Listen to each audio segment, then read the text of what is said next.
for a second for the live streaming to come on. Sorry, this.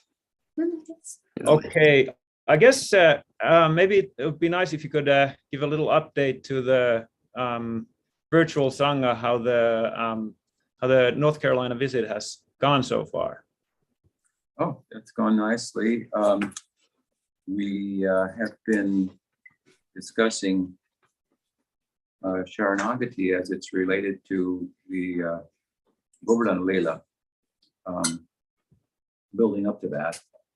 And some nice discussions about the nature of and significance of Sharanagati, and particularly with regard to our party bar coming from Bhakti Vinod. Now he has emphasized that, and following in that line, Tripurari Maharaj as well, with his famous book, Prapanna-Jivanamrta, which is all about Sharanagati, that the Math residents felt was the only book that you needed to make all progress. And so we discussed that at length, and the idea that Tripurari Maharaj used to like to underscore that Sharanagati is the very life of the spiritual practice. So to the extent to which it's absent and we're not striving for it, spiritual practice is more or less is more or less more than less mechanical.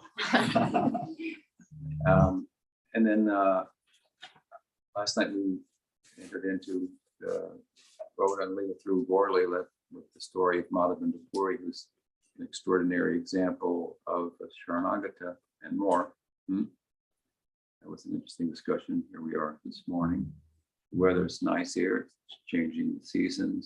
It's usually pretty beautiful in North Carolina with all of the colors of the trees, more out west than here, but so it's very nice, and nice group of devotees here this morning. So what kind of questions do we have? Okay, the first question is from Madan Mohan from Brighton. Okay. Hare Krishna, Guru Maharaj. See you.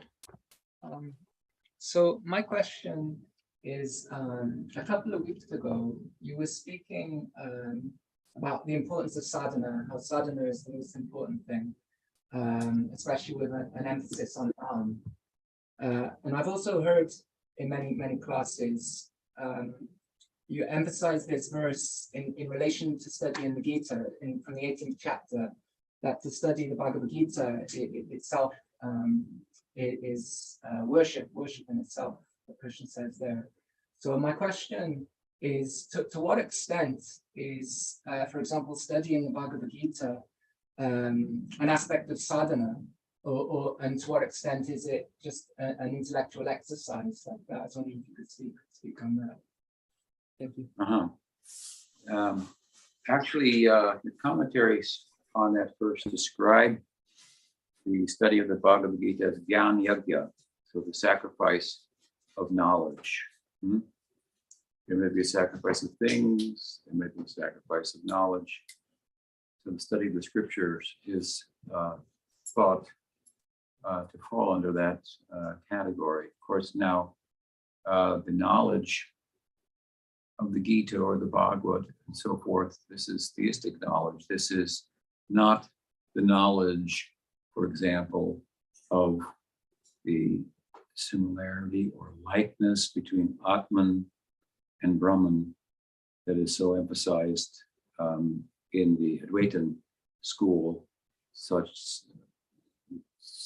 much as to make the Atman one with Brahman in all respects and do away with the Atman. So sometimes we speak disparagingly about knowledge in comparison to bhakti as paths to a transcendental goal.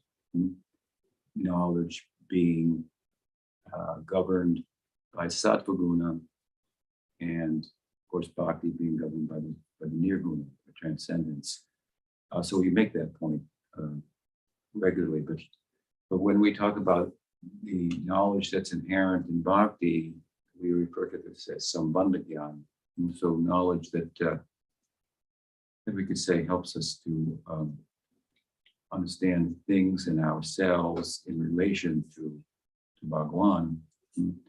And I've sometimes kind of rendered, paraphrasingly in English, the Sambandha Gyan as a conceptual orientation. Relative to the conceptual orientation we have, a certain type of activity will be fostered. That activity will produce a certain result. So when we apply that to Chaitanya Mahaprabhu's teaching, then the conceptual orientation of the Sambandha Gyan is such that it fosters bhakti. So within it, of course, is knowledge of Bhagavan. Who is Bhagavan? What are his qualities? What is he like? So on and so forth. And as much as that fosters bhakti, which is the means, then that bhakti will give rise to the goal, which is prayojan, right? So I think we should look at the study of the scriptures in that light. It's possible, and it happens more often than not, unfortunately, that the study of the scripture becomes a thing in itself that kind of bounces between one ear and another ear, inside of our head, if you will, and never goes into the heart and brings about a change. Or it doesn't foster the change of the heart and the exercise of the heart that bhakti is. Chanting, for example, it's not a tongue exercise, it's not an ear exercise, it's actually heart exercise. Sometimes devotees ask how to control their minds while chanting. So the simple answer is chant with love, because wherever your heart is, that's where your mind will be. How do you do that? Well, you have to hear about Krishna. He's very lovable. Associate with advanced devotees who love him, and rub off, and so on and so forth. So it does happen, and you can find it, for that matter, in academia. I remember once, and I've cited this before, sitting with Sri Prapanna-Jivanamrta Maharaj. We were in Vrindavan at the time, and there was a famous Mayavadan scholar, and they're all scholars, Yanis, in town. And so typically what they would do is wherever they go, whatever is the popular narrative there, or religious or spiritual perspective, they'll speak on it better than the members of the tradition. So in this case, it's Vrindavan, and so it's Krishna Bhakti. And someone mentioned, while we were sitting with Puri Goswami Maharaj, that such and such, so-and-so was in town, and he's going to be doing the Bhagavad recital. And Puri Maharaj chuckled. He said, he knows the Sadhana better than we do. But of course, the other side of it is he has no bhakti. It's in his head, and he can remember it and recite it, and so forth. And of course, we find that in another extreme of that, I guess you could say, in academia, where someone may be an atheist, but that's their particular field, study of, let's say, Indology, and they get attracted to Gaudiya Vaishnavism, and they know the book better than some practitioners. So it's very possible, happens more often than not, that it becomes no more than an intellectual exercise. Therefore, as I was saying the other day, the real virtue of the study, if you will, of the Gita or any such text is understood by the extent to which, as a result of studying it, points from the study are taken and put in the heart and made into foundational stones for the temple of Radha and Krishna that you're building there. I myself, I don't get the chance to listen to so many classes. I was listening to some of my own recently. So I was a little impressed to find others that were interesting to me at the moment. I'm looking up different spiritual people and listening. Anyway, so which Prabhupada said, I didn't write these books, so I look at it, in a similar way.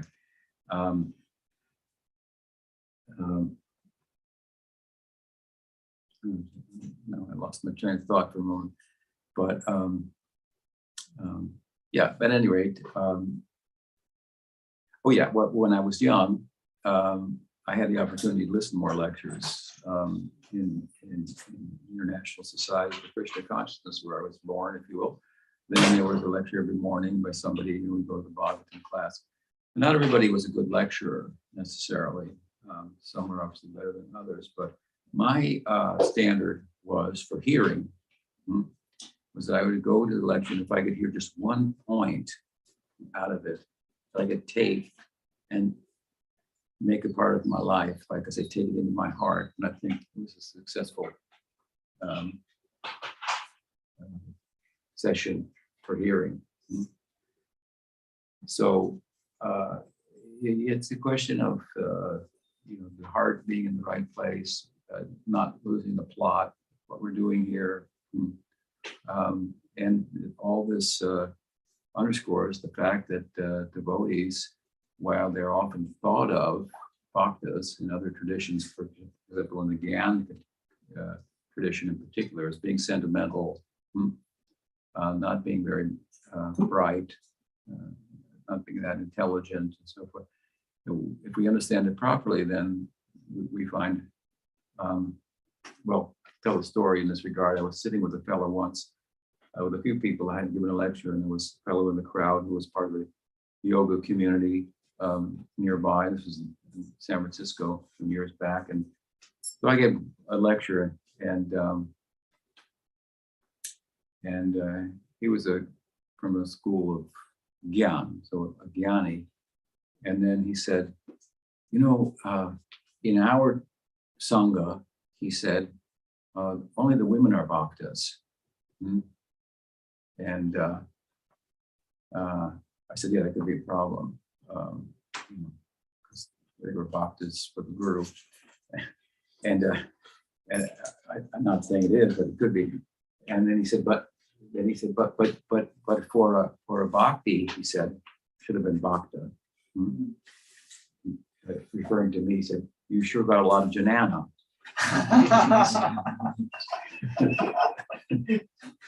So he mispronounced Gyan for a bhakta. You sure got a lot of Gyan. Sounded like he said, I got a lot of bananas. That works too. They offer the Krishna, of course. We have a sample of him eating the skins right and throwing away the bananas. So it's the feeling, the heart that counts, right? So, but the point is that devotees aren't less intelligent. I had an interaction with a Gyani on the internet not long ago, actually, and he was a Layton, and a little bit back and forth. It was pleasant. And then at a certain point, says, well, someday you'll become intelligent enough to understand, Advaita. And I said to him, it's really hard for me to believe that you could call Ramanuja less intelligent, to give an example, because Ramanuja is the first great Vaishnava Acharya that came out with a whole response to the Advaita perspective, with the Bhakti perspective of this Vishishta Advaita doctrine. And it's super, well thought out, well researched, well referenced, and it's very formidable. Of course, Madhvas was as well, which followed, and so was every other of the four Vaishnava traditions. One of the preoccupations of all four of them is what we're not, which is what the Mayavad conception is, where Atman and Brahman are thought to be one in all respect. So, devotees are well-reasoned and mindful, to use a popular term. Mindful, they should be mindful about their practice, and say not lose the plot. What are we looking for here? I'm looking to change my heart. I want to be, well, we all are perfectly happy. I'm not quite there. So, whatever extent I'm not quite perfectly happy. So that's the extent to which I need change.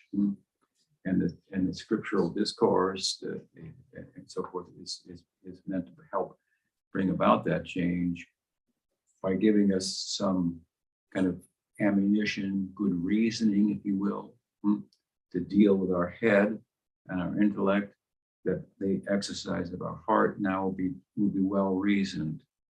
Like I often say, if you use your head, which is hard, to soften your heart. So it has to turn into practice. Otherwise, like I said, just bouncing between the two ears. Practice, turn into practice means it goes into the heart, brings about a change. We have to hear with that in mind. Prabhupada used to say, I only had one question of my Guru Maharaj. And the question was, what? How can I serve? Perfect. There, it's perfect. Perfect question. Who could bring a perfect answer? Right? So, we do have a wealth of philosophy and theology. It's a strong point for Gaudiya Vaishnavism. But it has its limitations. As I was mentioning the other day in a discussion about Sharanagati, Bhaktivinoda Thakur makes a very nice point in his Jaiva Dharma when he says that some people say that faith is faith in the scriptures. And we do say that. Sometimes we use the term Shastriya Shraddha. And your Shraddha, your faith, should be based on the argument of the sacred text, not just, Prabhupada used to say, this is not just a belief, just a sentiment, something like that. But it's well reasoned. I've used the term wise love in the past.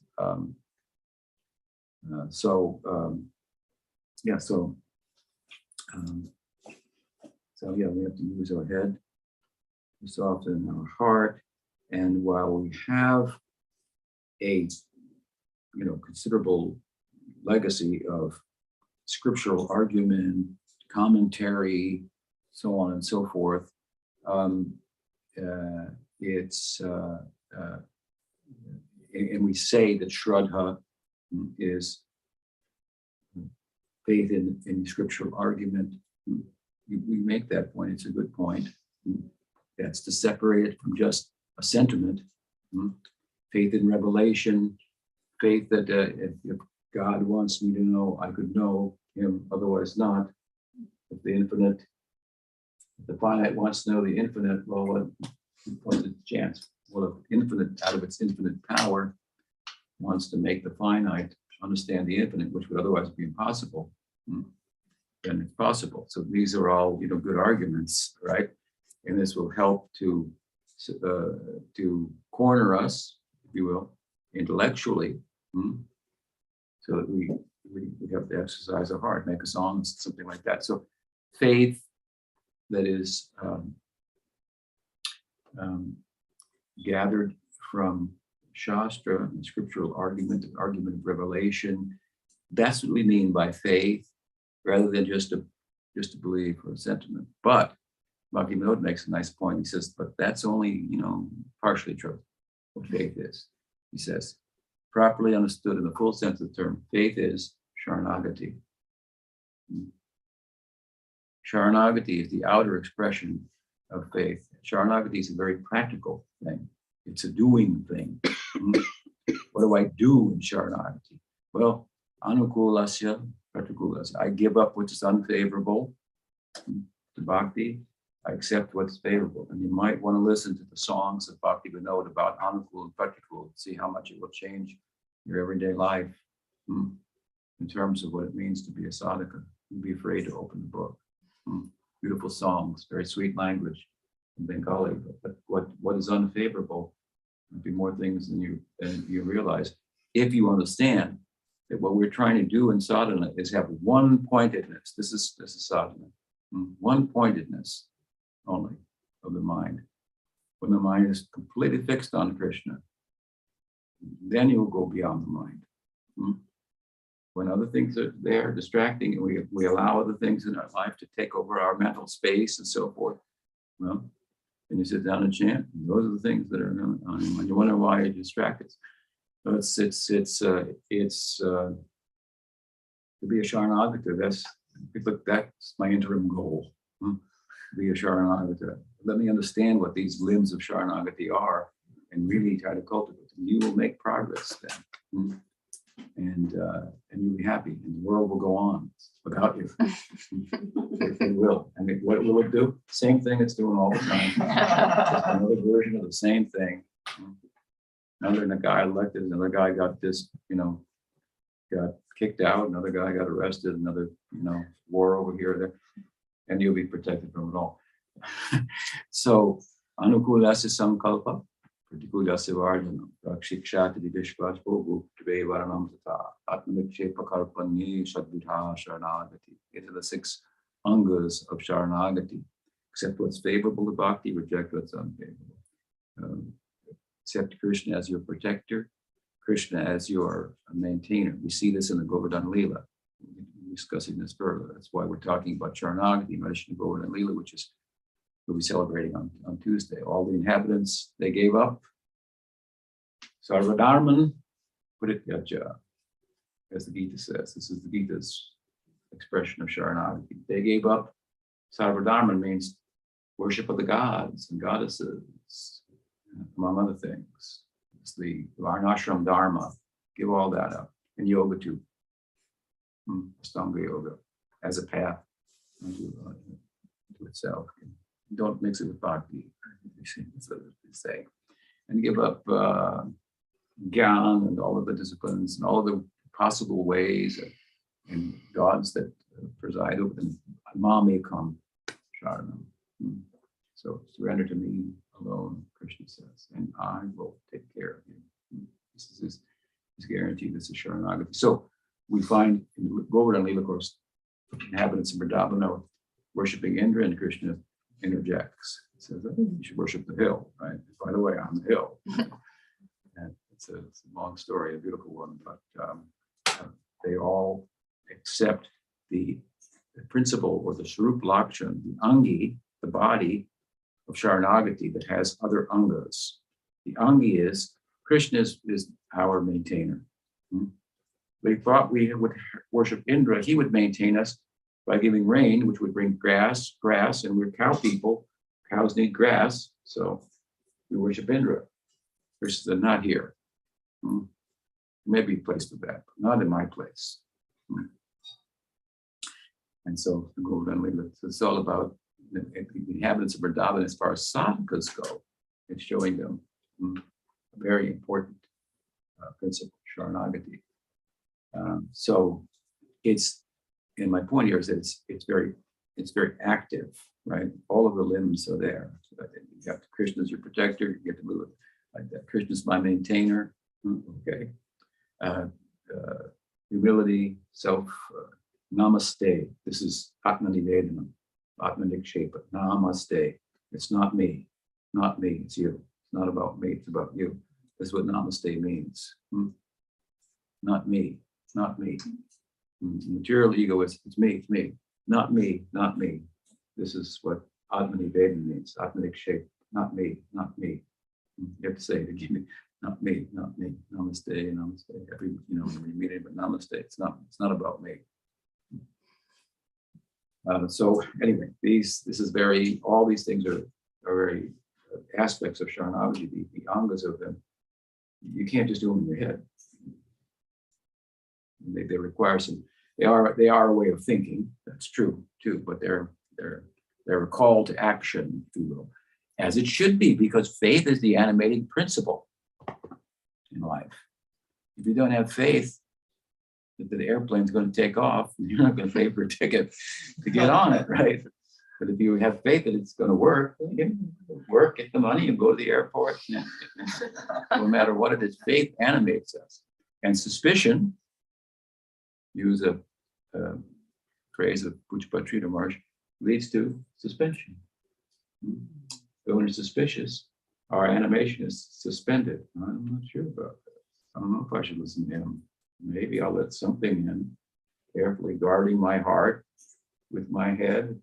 And if the speaker is good enough, she can capture your head and arrest it, stop it, and go in and let the words go in hard, and bring about it. Make impressions on the chitta. Impress them, and then you find you're changing and thinking differently. So faith is the animating principle in life. The beautiful thing about bhakti, of course, is we don't, all we need is faith to tread the path. We don't need other things, other qualifications, but faith properly understood is Sharanagati. So we have to measure the strength and the degree of our faith by that. And I was speaking a little bit last time, I've said this before and written about it as well in my commentary on Shastakam, that faith, the Sharanagati, as the outer expression of faith, is really, in terms of the sadhaka's life and the stages he or she goes through, is in place when the dramatic stage of Sharanagati is in place. Then the lila of Krishna, the drama of Krishna lila, will be coming to your heart, to a heart near you. Drama is going to play out within on that stage. So that must be erected, right? And this is the culture of faith as it's, this is the practical means. So he has said, the real idea, what faith is not Shastriya Shraddha. Yeah, that's true to a point, but only as much as that serves to animate me in terms of Sharanagati. And I said to be faithful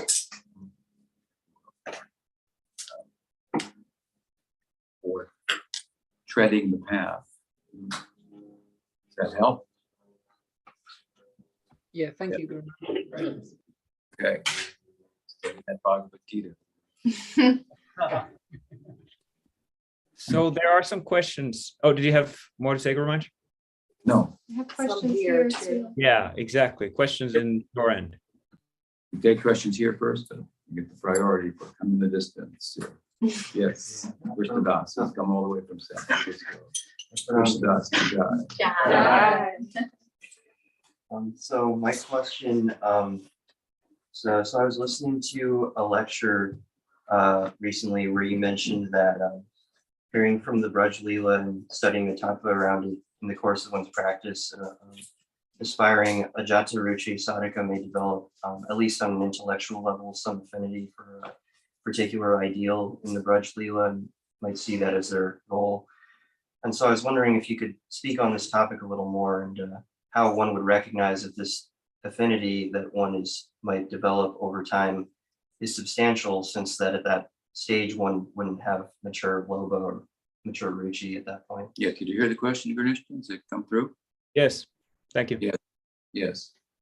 There's a beautiful statement at the end of Gopal Champu, Jiva Goswami's final text, I believe it is, and it's quite a masterpiece. The Gopal Champu, the retelling of the Prakat Lila. And when we retell these Leelas, of course, the details are somewhat important, but they can be tweaked or adjusted in order to bring out the feeling. It doesn't say in the Bhagavatam, for example, given the month we're in, Damodar month, Kartik, that when Mother Yasoda tried to bind Krishna to the mortar for his misbehavior, or because she thought he was going to run away, she wanted to keep him there. She tried to tie him with ropes in the house, and cowherds have a lot of rope around, but every time she tried, it was 2 inches too short. And the neighboring ladies who have been complaining days before that your son is coming and stealing butter from us, and she denied it, and gave excuses. So, but she knew it was true. That's why she chastised Nandamara. She said, what kind of cowherd are you? Our son is going other places to get milk. Your milk's not sweet enough. Anyway, so the ladies then were looking over the wall and throwing rope. And when it was all done, she couldn't tie him, but then seeing her efforts, she was perspiring. Before we cry, we should perspire for Krishna. Seeing her efforts, Krishna agreed to be tied up. And then all she had left was the ribbon in her hair. She pulled it out and tied him with a ribbon. Now, a ribbon's not too strong, but it was strong enough that when he pulled the mortar, the ribbon didn't break, right? Trees broke, the Arjuna tree. Incredible. It doesn't say in the Bhagavatam there was a ribbon. Jiva Swami tells it like that. Right? So it's bringing out the feeling, the vatsalya, the power of it, and so on and so forth. So he's done this very beautifully, as other commentators will, and in Lila Granthas, other Lila Granthas of the Goswamis and so forth. They're bringing out the feeling. And this is the speciality, if you will, of the Bhagavatam itself compared to other Puranas, where you can find, for example, the Harivamsa Purana or the Vishnu Purana or the Brahma Purana. You can find description of Krishna Lila. It's in there along with other things and so forth. This is the central piece of the Bhagavatam, 10th canto. It might be longer than all the others combined, probably not quite, but it's it's the main meal, if you will. And not only in quantity and centrality of it is it different as is presented in the Bhagavatam compared to other Puranas, but the quality of it as well. The quality of it is to bring out the aesthetic rapture, the feelings. So, as I've often said, there are three basic emotional centers of the 10th canto of the Bhagavatam. We have the Vatsalya center, which is 3 or 4 chapters centered around the Damodar Lila. Then we have the Sakyaras center, beginning really with the second half of the 11th chapter and then the 12th chapter. Then there'll be Mohan Lila, goes for a few chapters, several chapters. Then you have the Rasa Lila, 5 chapters, Madhurya Rasa. So these are aesthetic, emotional, trans-psychological, emotional centers of the bhakti. You're supposed to get caught in one of them, right? Dasya Bhakti, of course, is throughout. That's there. These are all actually forms of dasya in one sense. They're all actually service. They don't look like it. And she's tying up the object of love to a mortar, and so it is. It's beyond mere servile love. So, at the end of Gopal Champu, Jiva Goswami says, I've written about all these leelas in order and trying to bring out the feeling. So pick one and use it for your sadhana. That's what he says. So the question is, why would you choose one? Why would you choose one? Well, you're asking, would my choice be real, or would it just be based on my material samskars or something like that? Well, you need a little. That's why we read the other canons too, right? And we don't. We know what our own material samskars are. It would be easy to tell. Well, I like this because I have these material impressions and tendencies that are in my life, so it's not so hard to differentiate from that, right? Then, besides that, of course, we have a sampradaya that we're in, and what we find in the sampradaya that there's what surfaces in the sampradaya readily is Madhurya Rasa in a particular type and Sakya Rasa, primarily. Others may arise. There are some examples of Vatsalya, very few. Someone may be touched by our sampradaya and get a lot of inspiration through, for example, Mahamantra distributed by Mahaprabhu to become a dasya even in Vaikuntha. Because Mahaprabhu's lila is both broad and deep. right? So broad, it reaches out, it can help everyone attain their goal. And deep, it can take us to the very deep within the braja-lila, the heart of Radha, Radha Mahav. So we've studied, we've heard, we listened, we know what our sampradaya is. So we know what kind of sadhus we're associated with. We have a guru too. These guru, Diksha Guru, representative of Krishna. Krishna is coming to us, right? Krishna is coming to us in a particular way. Maybe he wants you to serve in a particular way. Maybe that's it. So you kind of put it together, and you can understand. I'm in this sampradaya. Why am I attracted to this sampradaya? I belong in this sampradaya. There's something about me. There's a philosophical something. There's a I like this. There's a psychological doctrine called the acorn doctrine. And the relevant part of it is that every acorn has the potential to turn into an oak tree. Right? But inside every acorn, when you open it up, there's a blueprint inside and that shows what the tree will look like, where the limbs will come out. If we have 2 limbs, it will go every acorn. That's it. So the idea of Bhakti Vinod is that all jivas are similar. They're one in that respect. Like every snowflake. Well, every snowflake is wet. Every snowflake is cold. Every snowflake melts. But they're all different. Every grain of sand is the same. That's it. They're all grains of sand, but each one's different. If you look closely. Why?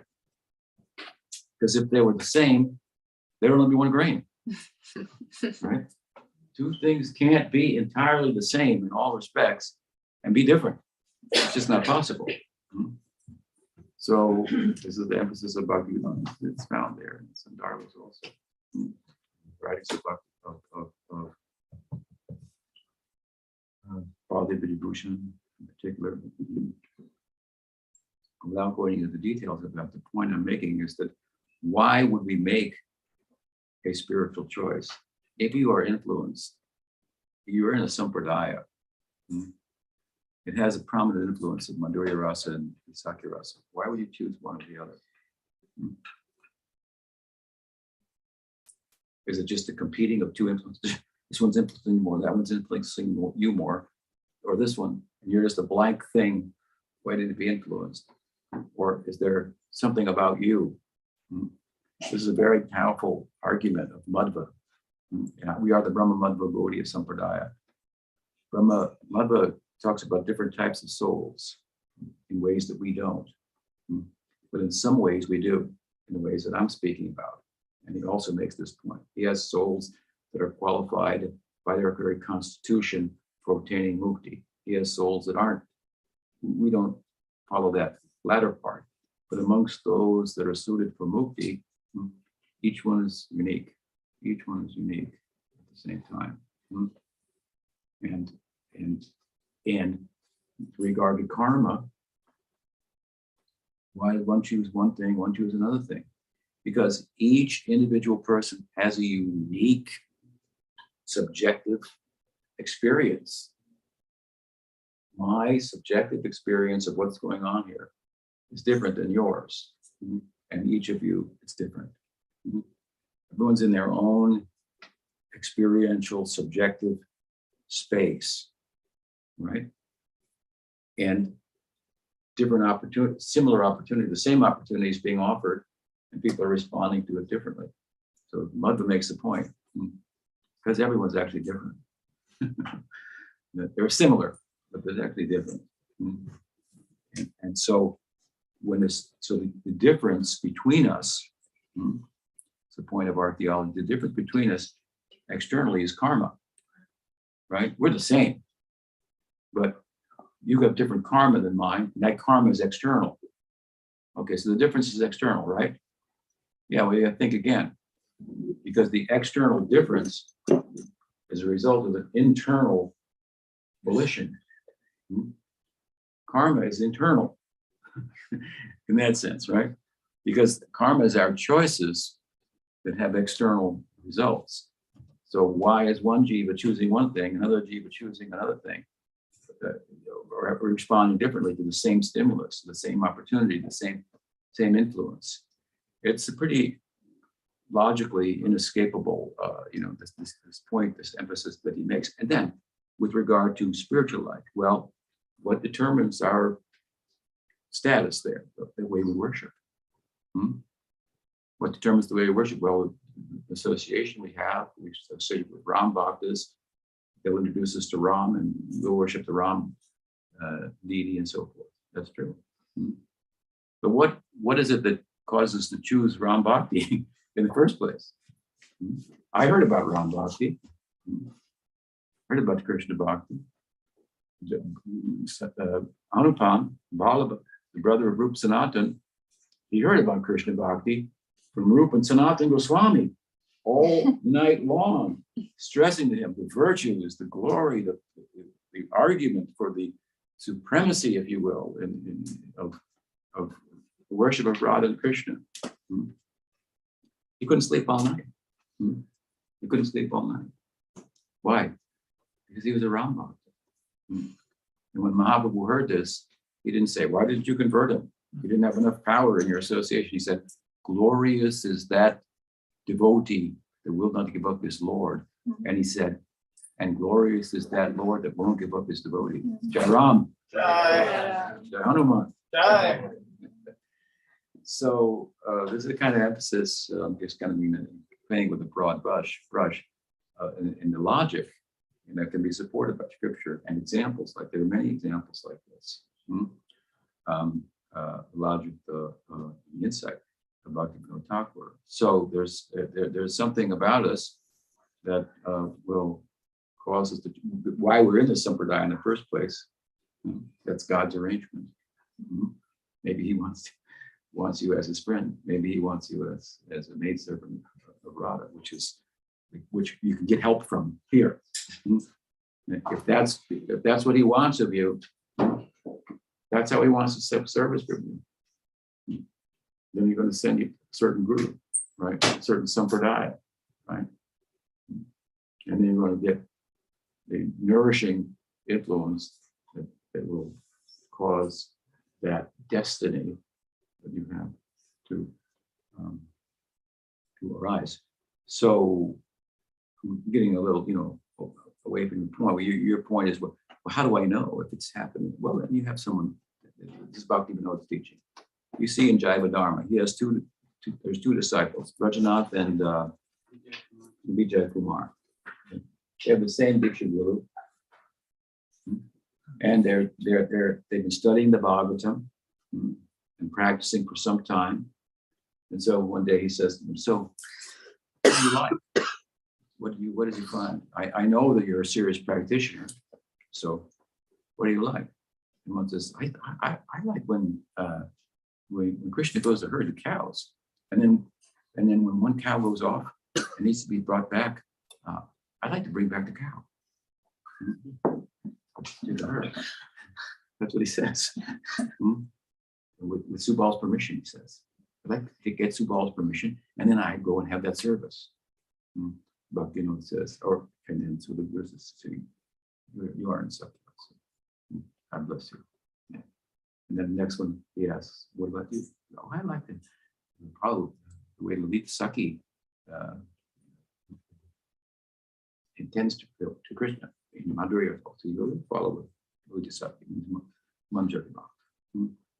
So then you come with me and privately, I'll talk a little bit more." So then he's saying that as a result of sadhana, your natural spiritual prospect arises. And the guru's business is to help you edit that, focus that, and see if, oh, no, this doesn't fit with that. This is just your material side. That's not the way to think about it. So that's his service. These are for advanced devotees, this kind of conversation with the Guru. And even he even goes so far as to say, well, and the Guru may say, I think like this, and then such goes, well, I actually feel a little bit like that. Oh, okay, good. It's coming out. He's kind of coaching it to come out. He's not making it up. He's not manufacturing it, right? This Rupa is eternal. It's existing. Now, someone may present the problem with this kind of perspective about the Vinod and other parts, some other Bhagavars as well. There's different opinions about this, but well, it seems like, okay, one soul is destined for Sakharas, one for Madhurya, one for Dasiras, one for the Brahmajani. Seems unfair. God is biased. But Sanatana Goswami underscores this point in Bhagavad-gita very nicely. He says, all these ideas of higher and lower only pertain to this world. It just doesn't exist there in the spiritual world. Everyone is fully satisfied. In the Vallabha Sampradaya, Vallabha was a contemporary of Chaitanya Mahaprabhu. Mahaprabhu blessed him with your own Sampradaya. It's actually part of the Rudra Sampradaya, the Vaishnava Sampradaya, coming from Vishnu Swami. And in that Sampradaya, like Madhva, they have idea there are different types of souls. And some of them are samsaran jivas, stay in the material world.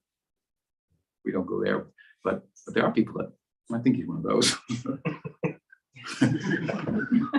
I've thought of it recently. Must be one of those types. A demon.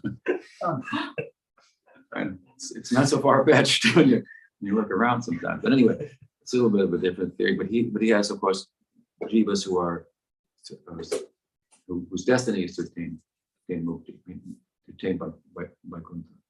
And there are different types of those. There's the pushti jivas, there's the Maryada jivas, and they're made like that. I mean, they're just what they are by nature. It's God's arrangement. And who are you to call God biased? You're part of God. He does what he wants. You can't blame him for being biased. There is only God. There's only God. We're part and parcel of what part we are. Well, we'd be lucky to find out, And that's good.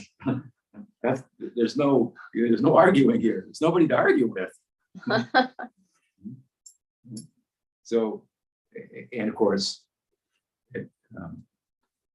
Rupa Goswami in Bhagavad-gita Sindhu, after describing Vaidhi Bhakti and Rag Bhakti, says in both sections at the end, he says, and there's the Pushti mark, and there's the Maryada. That's more or less the same as ours. He doesn't argue against that. That's part of the concept there. So, but anyway, the point is Sanatana Goswami. So from our own sampradaya, there's no guru, there's no better or lesser there. Everyone is completely fulfilled. But that teaching comes here, and everybody says theirs is the best. So they have the enthusiasm, they think it, they feel it, even in Sadhana, we feel it's the best. Therefore, you can argue that Madhurya is the best. Yeah, we heard the argument. It's a good argument, but I feel this is better. So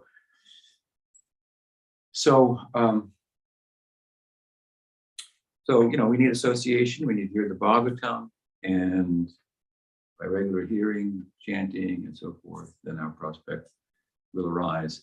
And then to answer your question, more directly, then we consult with the Guru. I'm thinking like this. I feel attracted to this. Is this, just my head or my heart, and she will answer you. Okay. What do you like? Oh. We're talking about it.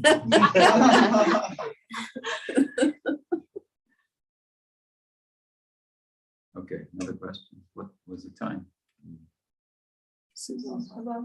What's the ball? What language Well, it's written in Bengali, and then there are many original Sanskrit compositions of his, and many Sanskrit slokas are cited, but it hasn't been translated in English. Were you aware of that? I'm not, that's what Yes. question. We have an English translation, Prapanna-Jivanamrta, from the monk, and must be available to be purchased online. If you have any trouble finding it, Manan, he has a copy. Yeah, I have a copy.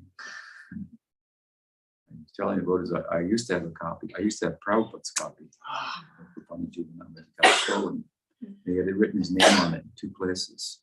And his sister, Bhavatarini, Pishima, she paid for the printing of Sridhar Maharaj's book, the first edition. So it's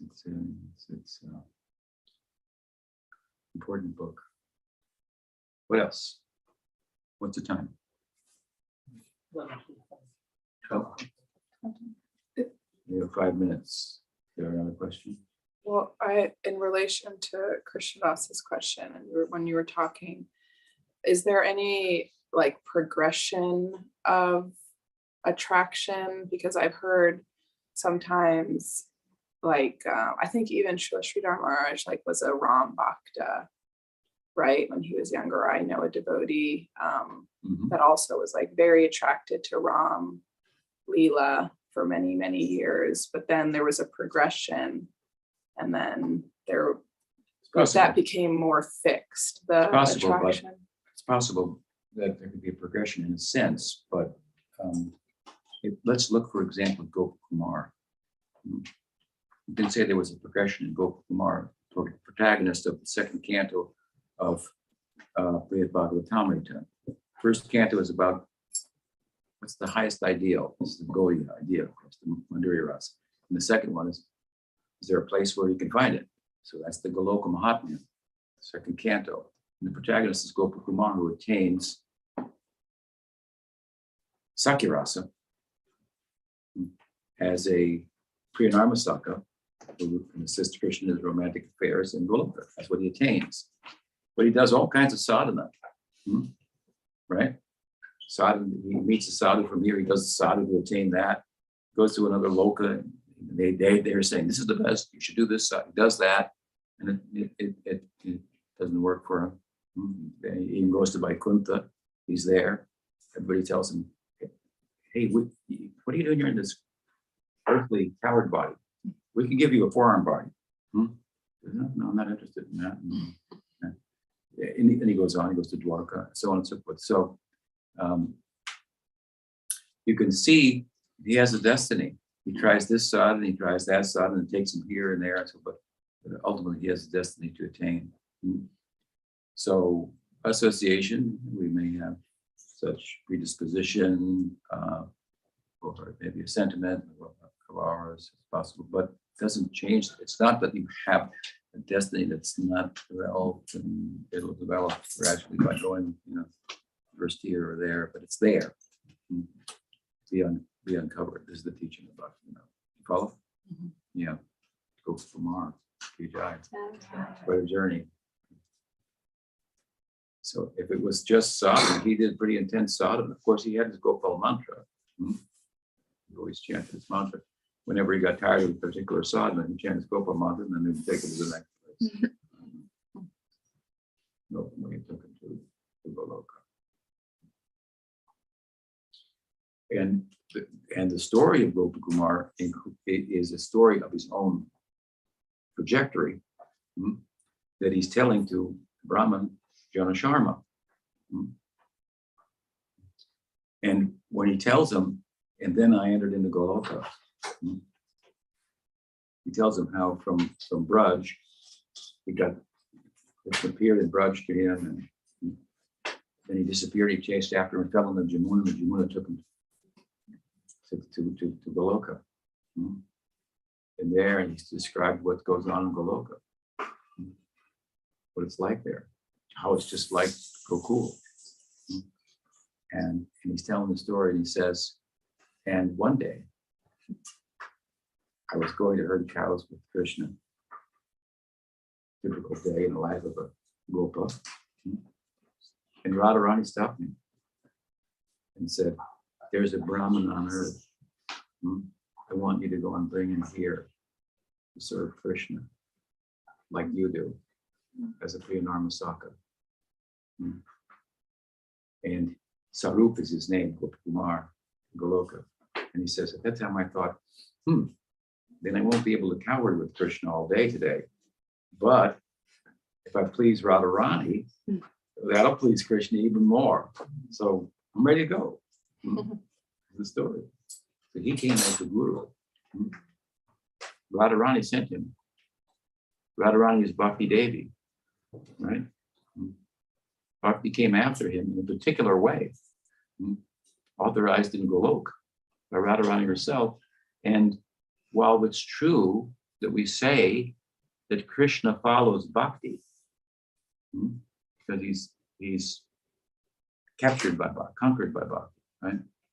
Bhakti only does what Krishna wants. The rest starts down here, it comes up here. Radharani is only going to do what Krishna wants. And before he even expresses it, right? And that's why he's so pleased with her. How could he not be, right? So Gopakumar is sent to bring Jana Sharma. And he brings it, and of course, Krishna takes his own ornaments off and puts them on Jana Sharma, decorates him like a cowherd boy. But the point is, but it was organized in Goloka. He's meant for this. Bring him out. He's at the point now. It's time to bring him here. Helps to underscore the perspective of Bhakti Vinod and teleological sense of inherence of Bhakti. Well, those are some interesting questions. Anybody online have a question there? There are several questions left. So what do you say if we leave them for next week? Yeah, we've done a whole session. I'm sorry, online, but we'll be back next week. God Premanande.